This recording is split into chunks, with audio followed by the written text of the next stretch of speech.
Well, I'm back after the tour, sitting in my chair. I hope the tour that we gave you wasn't too bumpy, because we're just shooting with a, this is a little digital camera.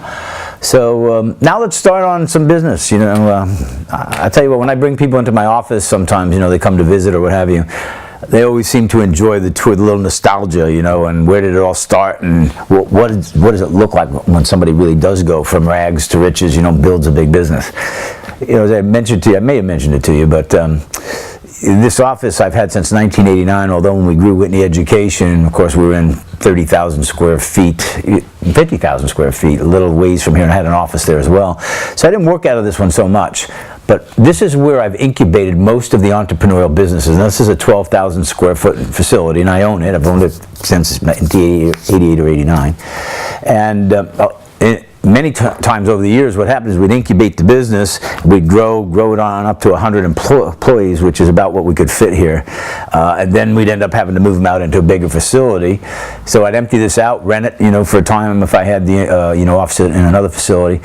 But I always kept this, particular office for me. And, I used it for my other private companies, outside of the public company, for the contracting or construction company, some of the development work I did. So anyway, I'm happy to be back. There's just something about this office that has juice to it. So let's go to back to business now. I want you to get good value out of this. I want to talk to you a little bit about what business you're in, and then I want to talk to you a little bit about how to scale a business.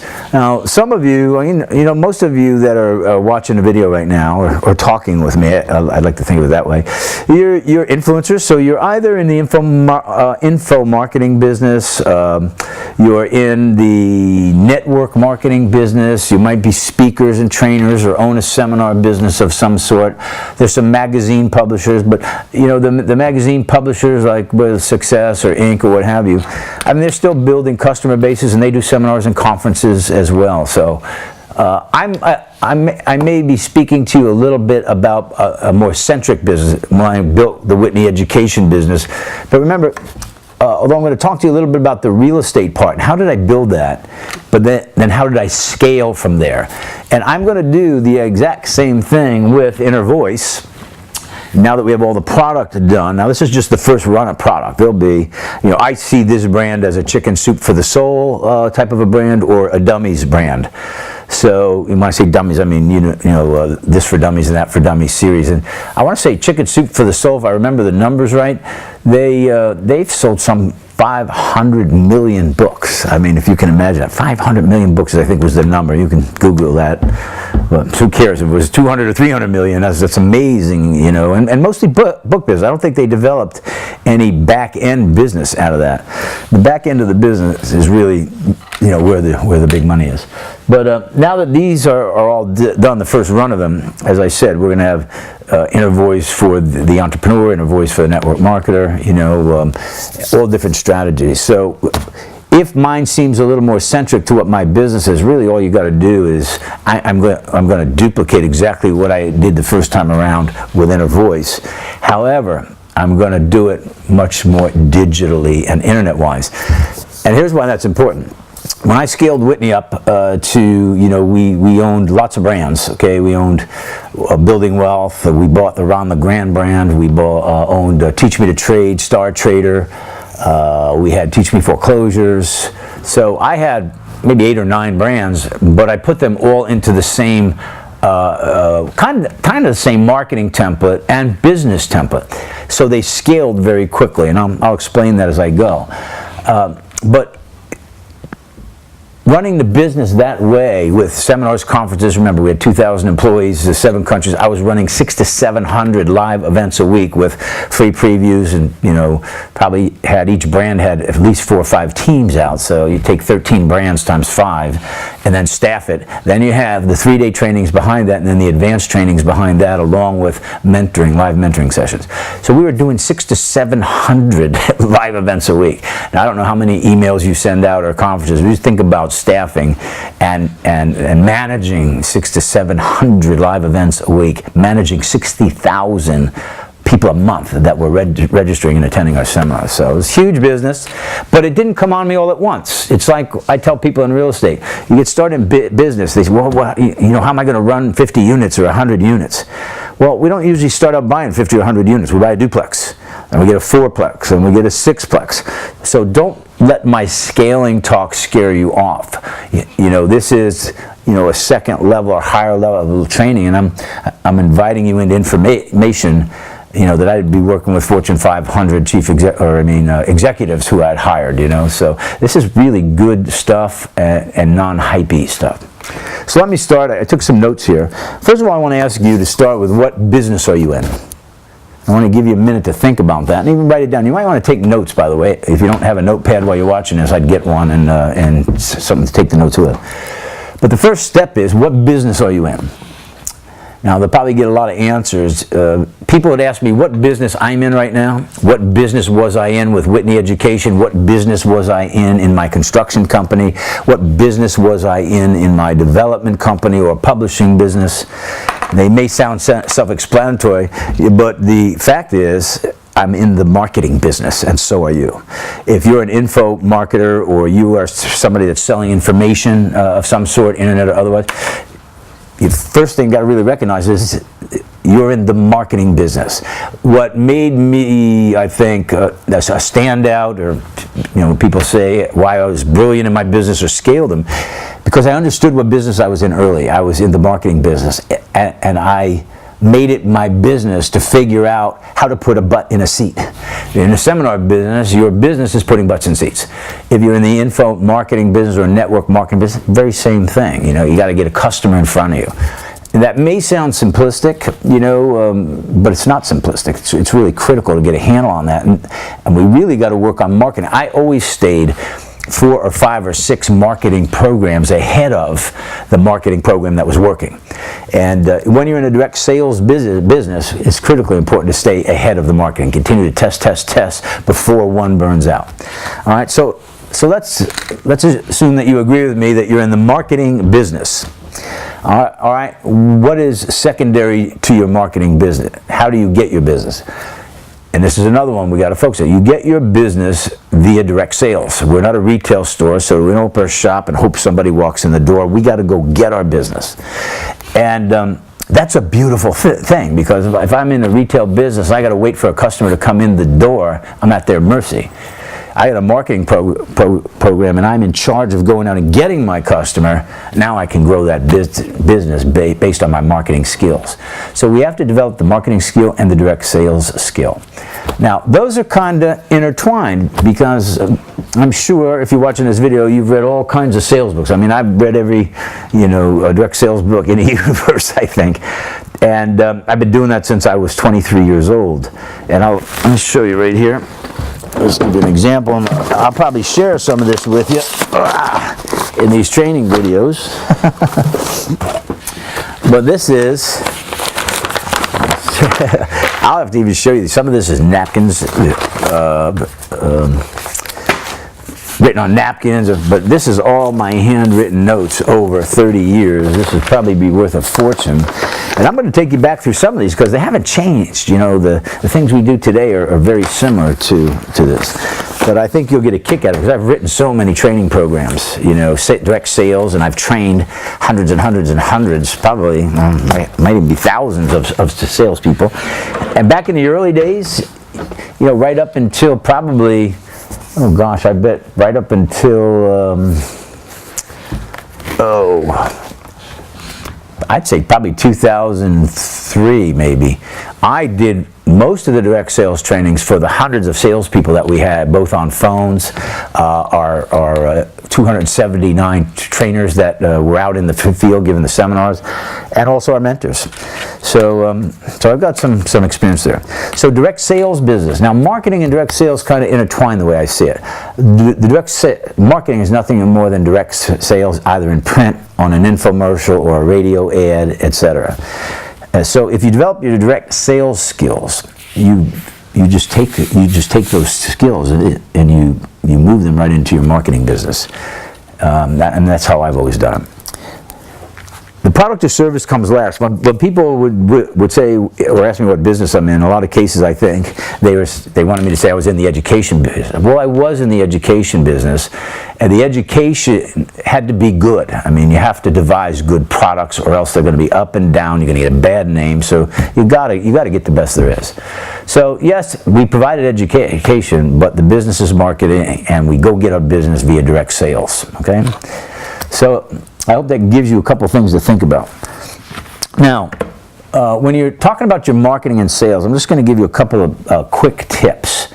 And as we get further in the training, probably one of the trainings I'll spend in maybe just a direct sales training and maybe just a marketing training, just dig into those things. But people buy, now remember, in your marketing and in your sales approach at conferences, people buy out of emotion, and they justify the purchase with logic and reason. So they buy out of emotion. You know, think about a car lot, the roar of the engine, the smell of the leather. That's what sells, not how big are the tires or what's, you know, the cubic size of the engine. People justify their purchase with that. So your direct response copy and approach has to be fraught with emotion. Now, I used to, and I'm not going to make a sales training session out of this, but if I were you, I would Google Maslow, M-A-S-L-O-W, Maslow, who was a psychologist, Maslow's hierarchy of needs. And he developed, and I used to follow this almost to the T, but he developed an ideology based on human need. You know, if you drop somebody off in the desert and they have no food or water, and they're crawling along the desert, they're dying, and here comes an oasis, and next to it is a fourplex that you could buy for no money down. You're going to go to water first, okay, and then from water. So you got to attack the basic need. From water would come what? Food. From food would come what? Shelter. From shelter would come what? A relationship of some sort, companionship. From companionship to security.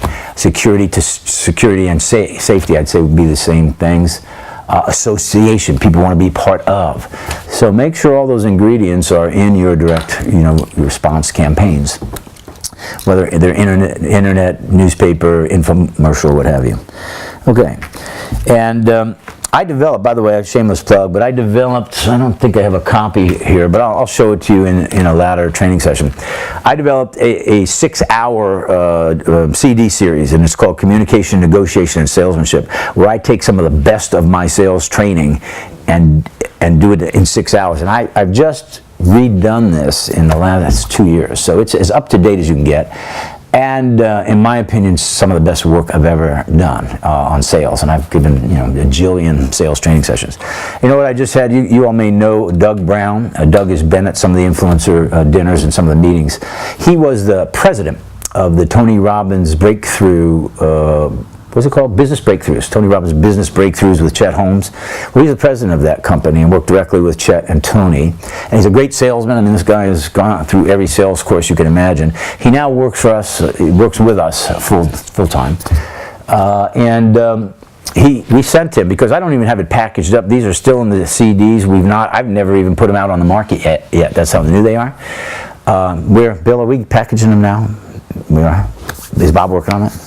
Not until we get this product done, but Well, Bill is saying yes, we will have them packaged. The CDs are all done and all that. He said he's telling me yes, we will get them packaged when we're done with this product. I don't call this a product, but apparently Bill's schedule does. All right, Billy boy. But anyway, so when those are available, I'll let you know about them. By the way, as we go through this series, I want you to remember, and please write down this email address: support@innervoice.com. Support@innervoice.com. That comes into our support service, and they share that stuff with me. So we go over that each week. But particularly on these videos, if you have any questions, if there's something you want to learn, something you want to hear from me, or you want me to address, send me an email. It's support@innervoice.com, and I'll address those in these future trainings. Okay, so I'm just telling you that on the sales side because I hate to tell people how important sales or direct marketing is, and then leave you hanging. Okay, Russ, that's great news. Well, where do I go to get that? Doug Brown told me that course, that communication, negotiating, and salesmanship, was by far the best and most unique he'd ever seen. The other thing I'm going to share with you, not today, because we don't have enough time today, but marketing. So we just talked here about marketing, direct sales, how important they are to your product. And then we're going to go up how important your product is.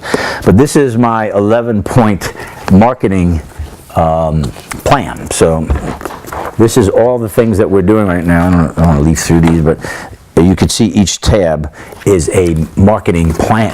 So my whole marketing plan has been planned, I guess you could say, in advance.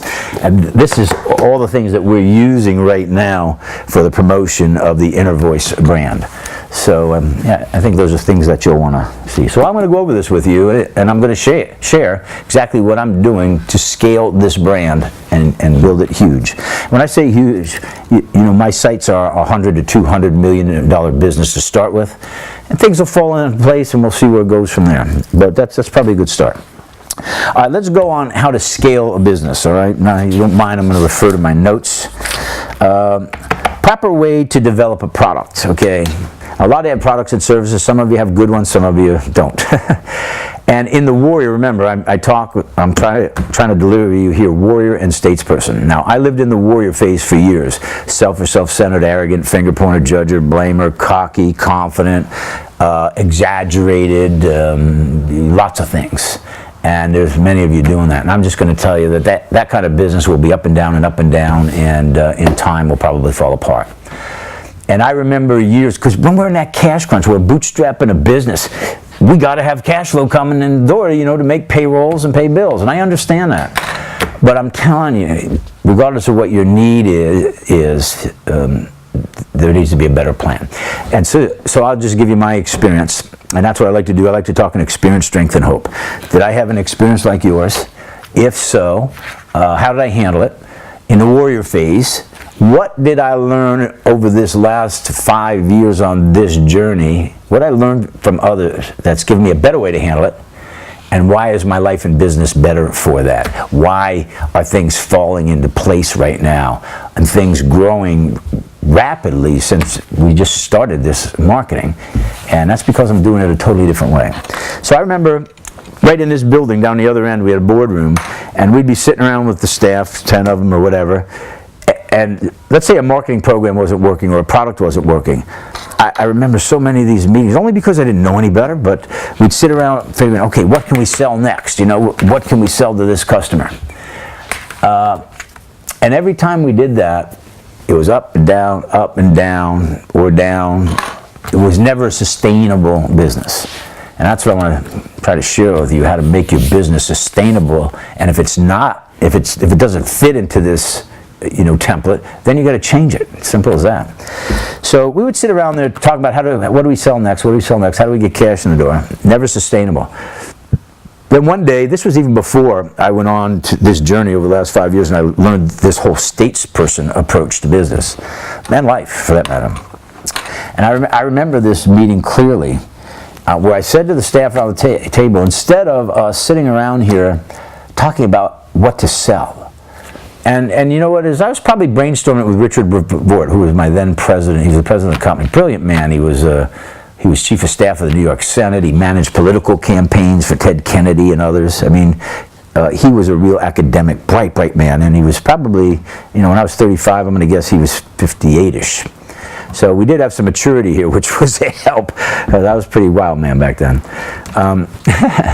Anyway, I remember us having this talk, and the way it went to, instead of sitting around talking about what we can sell to a customer, how about we focus on what do they really need? Now remember, we had lots of opportunity seekers coming in the door like you do, lots of customers, and we changed the conversation. What kind of product could we create that will fulfill their needs? And you know, in the how to make money business, you know, we're talking about self-development, not as much, but in the how to make money business, you know, a lot of people come in and they don't follow through, and I'd say it's a larger portion that don't. And I think there's legitimate reasons for that. Sometimes the information is bad. But really, some come for a season, some a reason, some a lifetime. So for some of that, it's just a connecting of the dots. And I think I mentioned this in an earlier video. We talked about it today. I've had lots of people come through our trainings. You know, one named Virgil, and started in real estate, didn't like it so much, moved on to writing a book on how to bring birth parents and adopted kids back together. You might have seen their show on TV. It's called The Locator with Troy Dunn. Well, they used to work for me, Troy Dunn and Virgil. And he went on to build a big business out of that and sold it to Universal. I think he told me for $50 million. Brian, who came through, did some real estate, but went on to build a multi-million-dollar construction company. Lots of trainers, people came through as students, became speakers. A lot of you watching have been through my training programs. I had Mike Filsain, in fact, pull me aside at the Law of Burrs, say, although I've built a successful business in the info marketing, it was your seminar on your book, Building Wealth, that really changed my thinking. I just had lunch with a guy yesterday, he told me the same thing. I've heard that many, many times. So they came and they learned how to buy a duplex, but that gave them was confidence, self-esteem building, negotiating with a banker, how to manage cash flow in a tenant. So that is a business, a little one, but it's a business. And from there, went on to connect their own dots forward. So here's what we did. All right, now I'm talking about scaling. When we sat around and said, what do these customers really need? We said, you know what, everybody's selling home study courses or a $500, home study course, or some week trainings, 2-day training. Well, you know what? If you go to a 2-day training to be a lawyer, I think you're going to get people executed. If you go to a 2-day training to be a doctor, you're going to hurt people. If you go to a 2-day training to be a roofer and you buy a couple of manuals on it, I think the roof's going to leak. So how does that make sense to sell somebody that? But that's all there was. So everybody was doing what had always been done. So we sat around the table and said, you know what? Why don't we take real estate? Because I can teach somebody how to invest in real estate no different than college can teach someone to be an accountant, a lawyer, a doctor, or what have you. Think about that. Someone gets taught to be a heart surgeon. Real estate's probably a lot easier than that. So we decided to model our real estate training after conventional education. In other words, let's structure a training program just like a junior college curriculum, or just like a 4-year college. And so we devised an 18-month to 3-year continuity program. And what we did was this, because in order to do that, we would have to provide trainings, live mentors, and that was going to be very expensive. And so we were thinking, well, how are we going to afford that? Now, nobody had ever done this before. How are we going to afford to deliver that, and at what price? So here's what we did. We didn't worry about that. What we did is decided, here's what we're going to produce to make sure that this person knows enough to be able to go out and do this. And they'll go to continuing trainings, there'll be continuing telephone support, there'll be live mentors that will go out to their homes and work with them for 3 days in the field to show them exactly how to do that. And I'll explain to you what we did in a moment. So what we did was we backed into the cost, and we figured the cost for each advanced training would be somewhere in the neighborhood of $4,900. We came to devise a program that would require at least 4 of those, over a year's time. So they'd go to one, and they'd go out in the field and they'd try it out. They'd go to another, go out in the field. So they'd make mistakes, do some things right, and then they'd have the chance to come back in and get continuing education. So probably the cheapest program that would really work was going to be $15,000, $16,000, and on up to as much as $60,000 over 3 years. Well, the only person who'd ever done, I'm not going to mention a name, was an Asian fella some years ago. Now maybe you know who that is. Sold these high-priced programs, but he did not fulfill. He just sold people because he could, and that's never ever a good plan. And he ended up going to jail for it. So we were scared, wow, what if we come out with these high-priced programs? Are we going to be under scrutiny? So what we decided to do is, if we thought the training program was that good, we would give a 100% money-back guarantee, and a real one. So they could come to any advanced training, they could spend 1 full day. If by the morning of the second day they weren't completely satisfied, we'd refund 100% of their money. And we did, no questions asked. And I can tell you that in our higher price training programs, our refund ratio was less than 1/2%. Less than 1/2%. That's incredible in any business, let alone, in our, the money-making business. You want to hear something crazy is the highest percentage of refunds came in the cheapest of programs, a $99 or a $149 or, and then the $495. But they went down because the people were more qualified. They'd come through more of a funnel, so to speak, to use your all's vernacular for these days. All right, so that's how we started to scale the business, was by making a commitment to the customer, not running into a city and then leaving. We made an 18-month to 3-year commitment to that customer. Now, it didn't start out with 4 trainings and a live mentor, so let me get to that. Okay, so here's the admonishment. Don't just conjure something to sell. Figure out the customer and really fulfill the need. Okay, let's see. Okay, the board table we discussed. Let's go on. Here's how it started now, okay? And I'm just going to, you'll hear me say some things over and over again, and you know what? We'll be in a meeting a year and a half from now, and I'll say the same thing. And you'll have that much more experience, and you're going to say, oh my gosh, so that's what that means. So I usually tell people this. I've started lots of businesses. In this book, I think we verified 35 of those businesses just to be sure. There was honesty. Some up and down. Some went big, as you know. Construction business was a $700 million business. The Whitney Education Group, $250 million a year. Our development businesses were multi-millions of dollars. And then I had some that tubed, and some that never worked from the onset. I got into the recreational rental business. I opened up 40 stores all over. It sounded like a good idea. Not only did it not work, but I lost $2 million there. So I've had lots of failures too. And you know what? If you haven't had any failures, then you haven't been doing anything. Here's what I usually tell people. You know what? I get into a business. I don't know how long you've been in business, but think about it. I get into a business 2.5 years later. I almost always have this talk with myself. I say, Russ, gosh darn, if I ever knew how much work this business was going to be, I'd have never done it.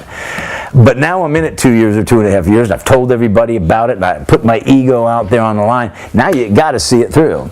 And what I'm finding is it takes about 4 or 5 years, really, of being in a business to start to master it, to get good at it, and if it's the right business with the right ingredients, caring for the customer, a quality product, good refund policy, the floodgates open. And you know what? I told you that before, that home study course up there I did when I was 27 years old. That was all the real properties, what I did, how I did it. Even though the product, was the best I could do then, we'd do a lot much better now. But that blew off the wall. I mean, when I did that show, that infomercial, we were selling 5,000 a week at $149 each one, and then the back end to follow that up. So I can tell you, I can attest and confirm for you that if you don't have all those great ingredients in there, and you're not doing it for the right reason, you're doing it for the money, it's probably not going to work, and you might get in trouble. And I can tie that to a warrior business strategy, and that is what we call the law of cause and result. And the law of cause and result says this: if you get into business just for the money, chances are you're not going to be very good at it. It'll probably fail. But if you get into the business because it's something you like, you're interested in, you put your heart and soul into it, and you educate and continue to educate yourself, and you do the business correctly, the money comes automatically. Too many people are too focused on the money, which is why it never comes. You focus on doing the right thing and learning your business and learning the marketing and the direct sales, and you continue to test. And in my humble opinion, you go to your inner voice book. At some point in time, we should do a discovery chart together. And if you want me to do it with you personally, simply write to support@innervoice.com and let me know that, and I will work with you. Some of you have my personal phone number, my cell number. You call me anytime. And I would also look at the two-way conscious contact. That's opened up a floodgate for me. The two-way conscious contact chapter in that book is how to get a direct connection with the power of the universe. And instead of a to-do list, we do it a little differently, where it opens up all kinds of options and opportunities. And that's how I do it. That's how I do it today. So we started with when we came up with this idea to do conventional education model. We started with what we called our 5-day Millionaire University. So you would come here to our offices. It was a now it's a $7,000 program. And what we'd do is we would literally make phone calls out of the newspaper back then. Today it'd be Craigslist and other things. We'd actually call owners of distressed properties. I then set up a bus tour. We'd go out and actually view these properties. We'd write offers, and we would actually buy properties in that 5 days. I knew I could do it in 5 days if you look at it at the right, cash flow properties, moderate income areas, and distressed properties. And then we would give marketing and sales training. And back then it would be the replacement for Inner Voice would have been our 1 in a million 90-day challenge. And what we saw at the end of that 5 days was, after we did it for a while, people were overloaded. It was too much. And it just confused them. Now, they didn't know that, but we could see it. And we didn't think that was the right way to do it. So we had to come up with another way. And what we did then is we thought, instead of 5 days, because it's hard to get people to take that much time off, why don't we break it up into 2 trainings, 2 3-days, Friday, Saturday, Sunday, so people might only miss a day of work, even if they had to fly in. And then we cut the price in half, cut it down to $39.95. Well, the first 2 that we came up with when we cut it down was a general real estate class, like I just told you, getting them out into the field and really learning general real estate, which nobody teaches these days. I see all these things on the internet. There's not anything like the Russ Whitney's Building Wealth course, because that's the real way to do it. Real investors do it that way. They don't use gimmicks like lease options and short sales. Those are entrance and exit strategies. Anyway, we broke it into 2. And we gave people an option. Well, here's what we found out. By doing it that way, doing the right thing, almost all the time people will pass something up for something better. So they didn't just want one because they didn't feel like they would have all the info, so they bought 2. And we thought, well, heck, the first 2 were MU and foreclosure. We thought, well, why don't we add in lease option, asset protection to the whole thing? So we came up with 4 training programs. And what we found were people passed up 2 for 4. It was crazy. Even though it was that much more expensive, good quality product, worth the value, because what we did is we backed into our costs, put a margin, a reasonable margin on it. If you look at Whitney Education Group, we probably had a 15-18% margin. So we were putting a good bunch of money into the trainings, into the products and services. So we had a great product. So then here's how this came about. People would ask me all the time, Russ, I'd love to hire you. I'd pay you $10,000 or $15,000 if you could come out to, Wisconsin, Milwaukee, Wisconsin, wherever it was, and work with me and show me how to do this. I can read it, but if someone shows me, I'd get it. And I learned a good lesson from that. Think about how do you incorporate a showing them how to into your training, whether that's by video or in person. And I couldn't rent myself out to all those people, so in my mind it was like, well, I couldn't do that, and I couldn't fulfill it, so why even, put it into practice? Then I thought, what about some of our successful students that are actually out there buying real estate? What if we brought them in and asked them if they would become mentors? It would help them learn, they'd help someone else, they could get paid for it. And we did the same thing. We put an $8,000 price on it to begin with, and if nobody bought it, so be it. But our cost to fulfill it was, not counting marketing, 50%. So we had to pay 50%. So it became our least profitable product, but it was our most popular, and it's what they needed. We had many meetings about getting rid of it and selling other products that were more profit margin, but we elected not to do that, to do the right thing by the student. So I hope you're hearing a lot of that in here on how to do the right thing for the student or the customer. So then I got on the phone, okay? I literally got on the phone, which I'm doing with Inner Voice. We're offering a free coaching session, 45 minutes, with an Inner Voice certified coach. And that's to get the people in and let them taste and sample our coaching. And we have right now, from what Doug tells me, over a 33% conversion rate, and that's anywhere from $0 to a $10,000, training package. But it lasts for a lifetime. And so I get on the phone right now. I've sometimes 3 or 4 a day. That's taken 3 or 4 hours of my day. working through people's problems, helping them solve them. We have had one dropout out of all that we signed up. We only had one dropout. That's how valuable I think this coaching is. At least that's what the customer's saying. But I'm getting on the phone because I want to understand the demographic. I want to understand what the needs are, because your customers will tell you, if you let them, they'll tell you what they want. So one of the other things that we did that was genius, and it was devised by Richard, the president, he came up with a 10-question evaluation. So we'd ask 10 questions. What did you like about the training? And there's some other things in there. I might even be able to dig one of those up if you want one, and write to support@innervoice.com for it. I'll see if I can dig one up for you. But he purposely devised the questions to get a negative response from the student. Instead of devising them so that they would, give you this fluffy answer, he thought if we got a negative answer, and we welcomed it, they would tell us what was wrong with the program, what we needed to fix, what was missing, and that's exactly what happened. So it wasn't that I was a genius in all this. I listened to the customer, and when they didn't like this, we got rid of it. If they liked that or wanted more of that, we added it. And the program got better and better and better and better. So devise a way to get your customers' input, and you'll start scaling your business. So again, that's what I'm doing on it. So you know what? If you sign up for one of the Inner Voice free coachings, business, personal, relationship, or otherwise, we'll cover it all. But you might just get me. No promises, but you might get me. And if you're watching this video, we'll watch for those names. So I'll look for it. Okay, so you get right down into the trenches with your customer.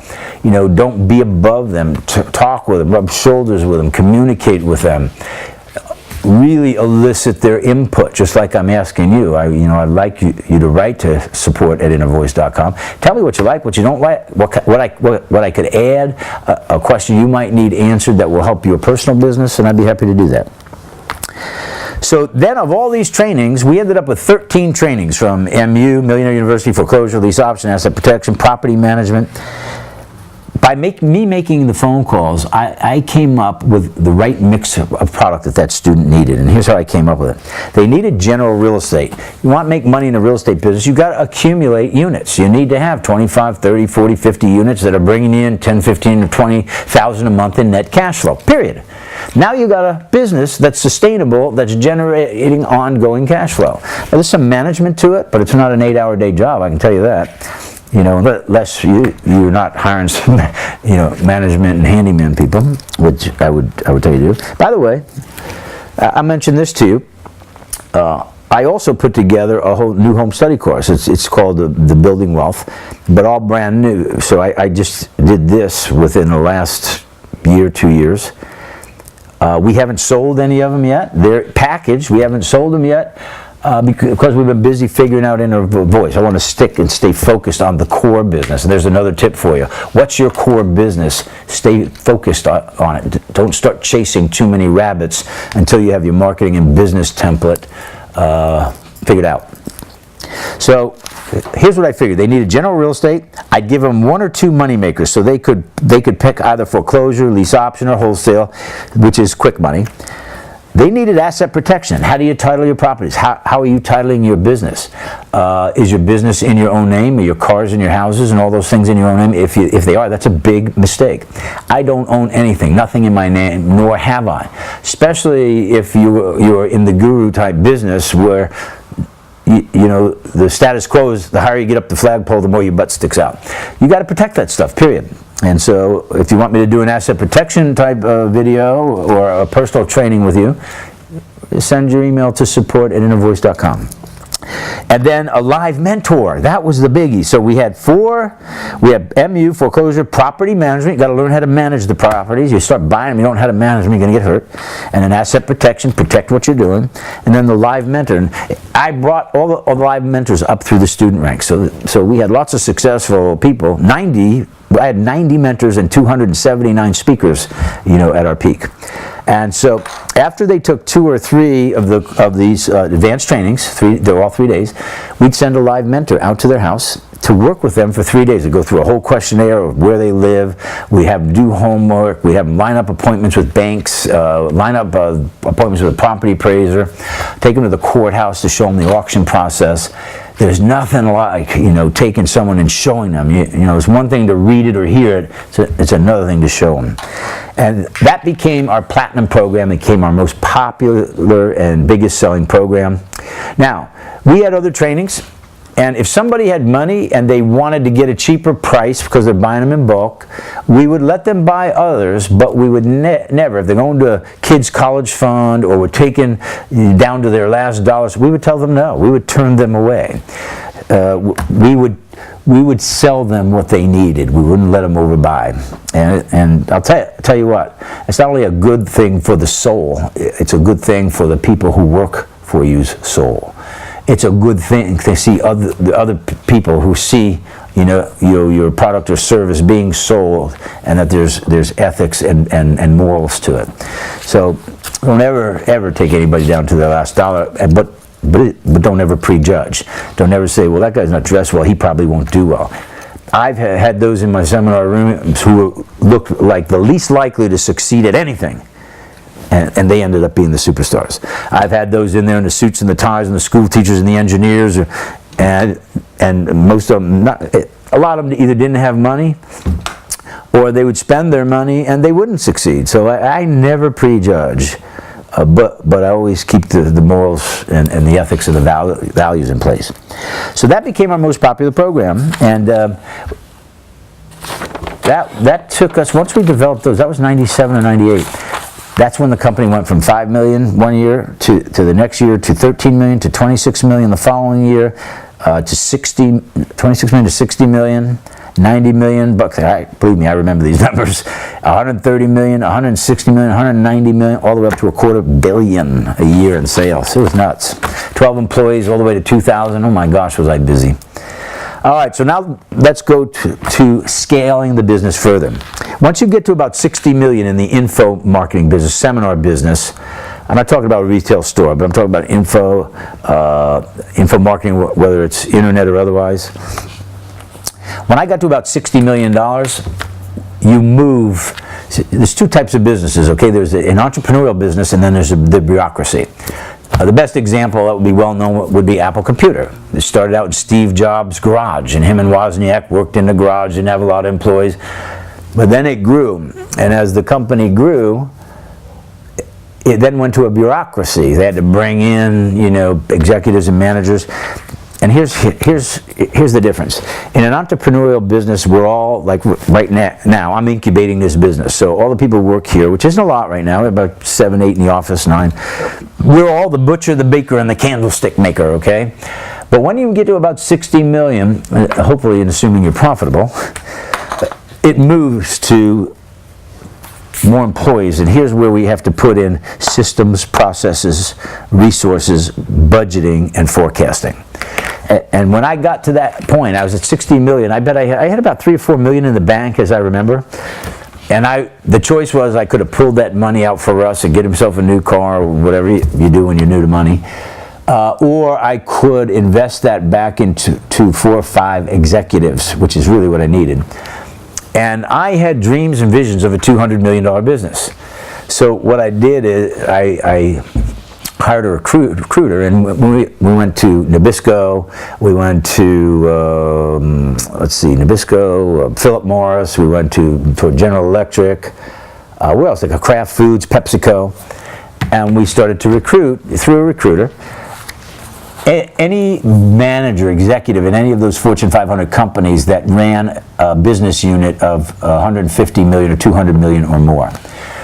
What I wanted was somebody who knew the $60 million process resource system budget. How do you organize all of that? How do you organize and systematize pay, benefits, etc.? But my dream was to build it to 250 million back then. It was actually 200. We ended up at 250. And so I brought in managers who ran at least $200 million business units or above, because they'd already done it and knew how to do it. So it took all of the, the question and all out of it. And I got to tell you, it was the best decision I ever made, because that's where the company really started to skyrocket. You go from 5 million to 13 million is one thing. To go from 60 to 90 to 120 million, that's huge. And I'd have never been able to do it without that better talent. I got to tell you, be careful about this. Another thing in business is you're hiring employees.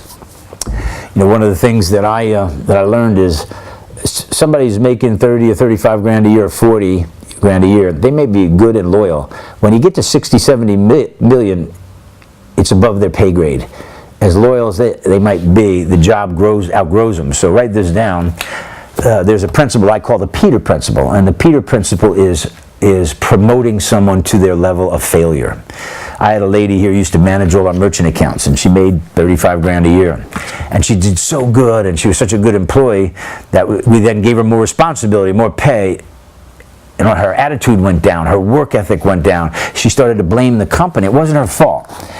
It's management's responsibility to be sure you don't raise someone to their level of failure. If you've got a good, loyal person, all of a sudden they turn bad, you've probably Peter principle. What you've got to do is pull them down, take the responsibility out, or move them laterally, in the company. Never get rid of a good, loyal person because they start to sour. Take a look at what you may be doing wrong. Okay, I hope you're learning something from this. This is a lot of good stuff. So about 60 million where it goes from entrepreneurial to bureaucracy, and that's where you need the system, process, resource, budgeting, and if you're growing your business to that size, write support at innervoice.com and let's chat. All right. So once you got your marketing to work, I don't care if it is, the info marketing, internet marketing, conventional marketing. What I did then is I grew building wealth. Just the real estate division grew to about 60 million. I want to say we had about 5 teams out. And then one of the executives, this was the genius of executives, thought, well, why don't we go out and buy, we got a real estate brand, why don't we go out or develop a stock brand? Lots of people are interested in how do I invest in the stock market. And so we found a company, our executives did, because one of the executives I hired was an expert at mergers and acquisitions. Now, I didn't have enough experience to know this. You got to remember that, some of these executives in these Fortune 500 companies that are running, $200 million business units, they make $500,000 a year plus bonus. Now, on my highest level executives, I was paying them $250,000 plus 100% bonus up to $500,000 a year. But here's how it paid off. One of them, merger acquisition guy, he went on a hunt and he found a company called Teach Me to Trade. And Teach Me to Trade is still operating under the Rich Dad Education brand. And they were only doing $1 million a year, but they were unprofitable. They had an infomercial, so they were selling the product on TV, low-priced product. So the infomercial was working moderately. So we bought that company for $1 million because I knew if it was a good product, I could move it into my marketing template and the business template. So I would take it from just selling a book and DVD informational product to marketing it in seminar, doing free previews with a 3-day training, a fulfillment training we call that, and then into the advanced training. So we developed 7, 8, 9, 10 different trainings for stuff. That company, Teach Me to Trade, the first year, I want to say we went from 0 to 42 million the first year. And it was a snap because the marketing template was in place and so was the business template. So we just popped it into our template and away it went. I then bought the Ron LeGrand business. He had a lower end business, so I had now, Procter & Gamble, they own Huggies and they own Pampers. Pampers is the high-end diaper, Huggy is the low end. Most people don't know that. Procter & Gamble owns both and competes against itself. So that's what we decided to do, is we get 2 real estate brands and let them compete. Most people didn't know that I owned both the brands and it was none of their business, but I was competing with self. That business went from 0 to 38 million a year. Then we bought a Star Trade, a couple other stock brands, and so the revenue is meteoric. So listen to this. If you've got a successful product in the info or your network marketing product or whatever it is, you got a good marketing method to bring in the customers. You got a good business template that's generating you money. Now you've got to create the back end to it. You got to marry that customer and really provide good education so they stay. And now you got 2 choices. You can grow it organically or you can grow it by merger and acquisition, either one. We started some brands in-house. Like I started one for the Spanish market. It was, how to make money in real estate. And that one didn't work out. There were numbers of them that didn't work out. But here's what I do. I developed a system that I call the pull the plug meeting. And that is whenever we started a brand, now you may have to scale this back, but if I started a brand, I would throw some big money behind it, to get the product done quick, put employees on it, get the marketing done. If that business spent $250,000 and the brand was not making money by that time, then I would have a meeting called the pull the plug meeting. We get everybody involved in that brand, and we decide, does it have any ray of hope? Is anything working? Can we cut expenses somewhere, change marketing? And if nobody thought it has hope, you gotta cut it out. You just take your $250,000 loss or your $20,000 loss, whatever it is, and you drop the brand. I can't tell you how many times I have done that. Now, if the brand had hope, let's say it was close to break even, and we just had to scale up some more teams or cut some expenses out of it, at $250,000, I'd then give it another $250,000, okay? So at $500,000, or $500,000, we'd have another pull the plug meeting. I'd say the highest I ever went on a brand would be $750 before I pulled the plug. You don't want to have too many of those unless you're, cash flowing. But at that time we were cash flowing after all expenses, $1 million a week. All right. So I'll tell you what, that's enough for today. We've done an awful lot. I'm not quite sure how long this has gone, but I don't want to have you sucked into this too long. But remember, on your video, you got a pause button. You could stop it and come back to it later if you need to do that. You don't have to stay stuck in it. So, you guys got me working today. Anyway, in the next meeting, I don't know if it's the next one or not, but I'm going to discuss marketing with you, and this is our 11-point marketing system. You're going to want to stay around for this. Right now, I've developed some funnels and some drip campaigns that are kicking some butt.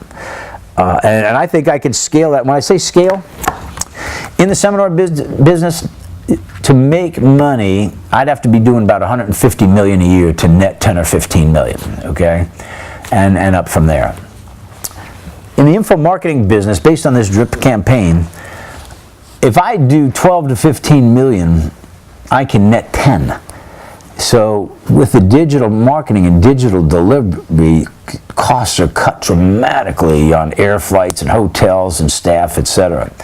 And I'm going to tell you, getting to 12 or 15 million dollars is not a tough deal if you learn the lessons. And I'm telling you, over the last couple of years, we've done launches, we've done some seminar advertising, we've tried some drip campaigns, some funnels, we've listened to the ones who say they can do all this and they don't. When we put our own heads down and put quality together, delivered in advance, I hear a lot of people talking about it, I don't know how many do it, but I can tell you it's working like crazy for us right now. So I hope you enjoyed this video. I look forward to getting you our AIP code. Is that what you call it, Bill? API. The API. It's interesting. I don't want to make this video go long. I should save it for another one. But there's a story about Henry Ford, who started Ford Motor Company. And as he got up in age in his 90s, he's got a little senile. And I don't know if I told you this story, Bill. His relatives took him to court to get control of his assets. And they're in court, and they're asking him all kinds of questions. Well, Mr. Ford, who's the President of the United States? He didn't know. Well, what year did you start the company? He didn't know. They're asking him questions like that, and he didn't know. And so they're about ready to make the decision on giving the control of the assets over to his kids. And he didn't want that. And he had, what they tell me is he had a box on his desk. Say there's a box like this. Oh, let's take like this. But not a phone box. And he had kind of like this, 3, 6, 9, 12 buttons.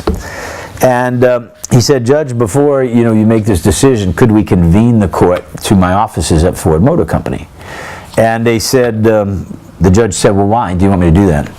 And he said, because I have a black box on my desk in my office, and if you want to know who the president is or what year I started the company, all I got to do is hit a button. Somebody come in the door with that answer. And so we don't need to know everything there is to know about everything. We need to be just smart enough to know where our strengths and weaknesses are and delegate off those weaknesses to somebody who knows it better. So you know what? I'm going to leave it at that point, and I look forward to our next training video. But the API code, Bill? Yeah, they don't even need to know that. No? It's all Okay. hidden away. All right. Yeah. All right, so then They're all set. you're going to cut that part out? You're going to leave all this in? Thanks, Bill. All right, well, listen, this is Russ Whitney signing off. So now you know this is very impromptu, but I hope it was great content. Hope you learned something from it. See you on the next video.